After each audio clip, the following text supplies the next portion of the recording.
Apparently this movie released a year ago, but then it got pushed back until this year, and it finally just came out on Netflix, which was a whole month ago. And it seems like no one noticed this movie. None of the big boys out there are reviewing it, so I might as well give this film a chance. Seeing that it is rated 97% on Rotten Tomatoes, I was like, we're definitely watching this one. Married a couple of crazy bitches, raised a few crazy bitches.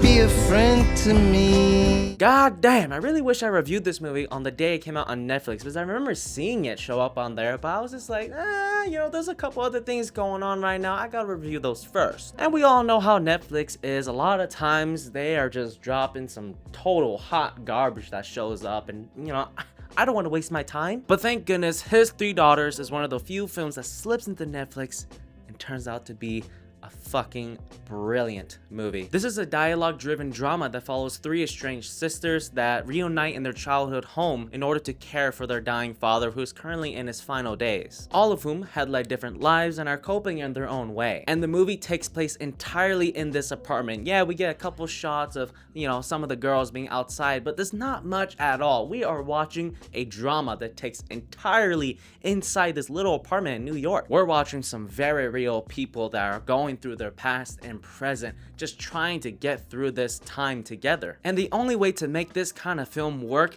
is the writing. Is it good? Is it on point? Does it capture the real raw sense that comes from this kind of story?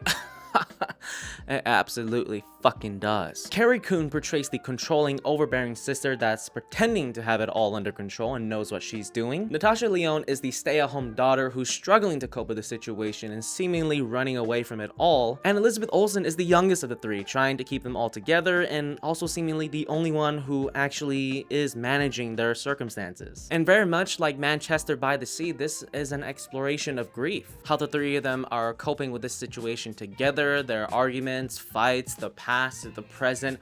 Everything here is all about them trying to understand what has happened since then. Are they prepared for this? Can they manage to get along until the proceedings? What's gonna happen next? Will they continue being sisters after their father passes away? Or perhaps they won't. The meat of this movie really comes down to the performances and brilliant writing here. Every single second that these actors are on screen saying the things that they're saying, it doesn't for a second feel fake. It doesn't feel unreal. Everything that's happening between these characters just feels so raw and powerful, and you really come to understand what's going on with them. Especially for people who have lost loved ones, this film is gonna really touch you in certain spots. So much of this movie just feels so grounded and unscripted. I mean, my goodness, everything here is so beautifully done. And there was a moment in this film where I definitely just teared up, man, because that shit just really hit home. I loved how honest the characters felt with each other whenever they're interacting, and how this movie is shot and edited together with the dialogue is just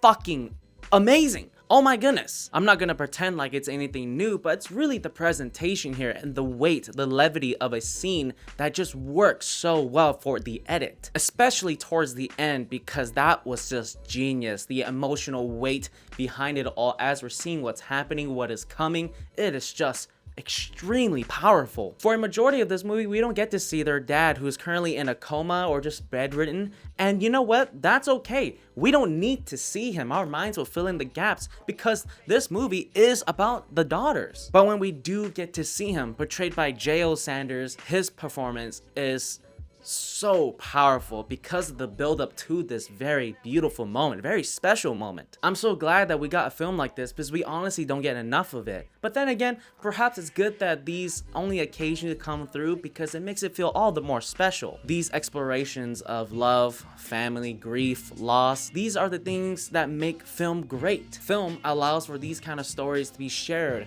told, and help express people's thoughts and feelings. This is a very self-contained, simple film that doesn't try to do anything other than what it is. And that, in my eyes, is a perfect movie. This movie is perfect. Please, guys, please don't miss out on this one. Go on Netflix and get those numbers up because we need to tell everyone, show Netflix that we want more of these kinds of movies. Well, alright, that's enough of me.